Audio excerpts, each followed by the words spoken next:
And I know Arsenal fans will be saying, well, I'm frustrated, the recent form's not good, 2 defeats in 3, we've lost our chances of winning the title. However, I've got something positive that they can hang their hats on this morning because it's been negative after negative. Now, if we go back to 2021, when Manchester City won the Premier League title, this was their first 10 games. So after 10 matches, they'd won 5. Guess what? This season, Arsenal have only won 5 out of 10. There were 3 draws in there, the same, 2 defeats, the same. This is where it gets a bit spooky. Man City scored 17 goals. Arsenal have also scored 17 goals. Man City back in 2021 conceded 11, and Arsenal have conceded 11. So they've got exactly the same record Arsenal do as Man City. You're a football geek. Not really. Yeah, I suppose. It's part of the job, isn't it?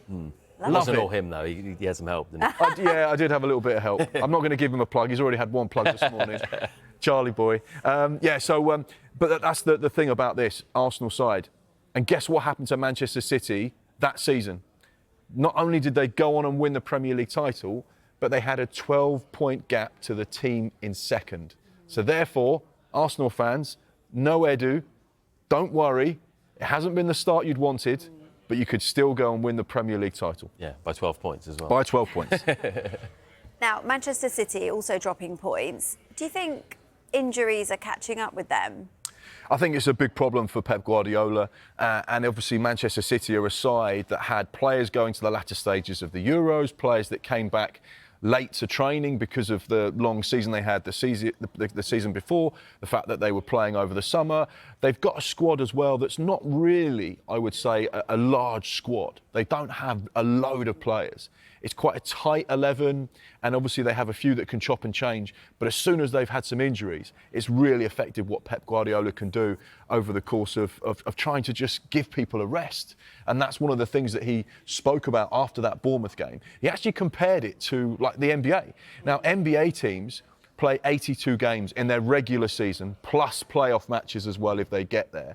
But unlike football, where they have 3 weeks off, the NBA players get 4 months off. Yeah. And that's the big difference. And because Manchester City are a side that go to the latter stages of all the competitions, it means they are nudging towards 60 games in a regular campaign. With the Club World Cup coming next summer as well, more games again, less rest, big problem for Pep Guardiola.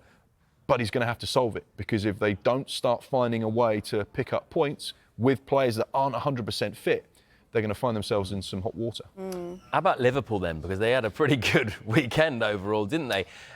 Everything seems to be looking good on the pitch for Liverpool. Are there almost more questions off the pitch for them at the moment? It seems to be going perfectly under Arne Slot. 8 wins out of 10 Premier League games. They've done really well. Just that 1 defeat against Nottingham Forest at Anfield so far this season. They're top of the Premier League by a couple of points. Things going well, but yet there is this negativity that surrounds the club with regards to 3 players that are all out of contract in the summer. Virgil van Dijk, Trent Alexander-Arnold, and Mo Salah, who has had a scintillating season so far. However, there was a tweet that he did after the game that people are starting to look at, and in particular... People, us. Us being people. That very last line, thank you for your support last night. No matter what happens, I will never forget what scoring at Anfield feels like. Now, is he saying that he's counting down the days? Every moment at Anfield is precious because he knows that this is coming to an end? Is there talk of a new contract, which he said on Sky Sports News hadn't happened? It'd be fascinating to see how this plays out. 3 key players there, 3 big departures could really change the dynamic of Liverpool moving forward. They need to try and get 1, maybe 2 of them signed onto new deals, and quickly.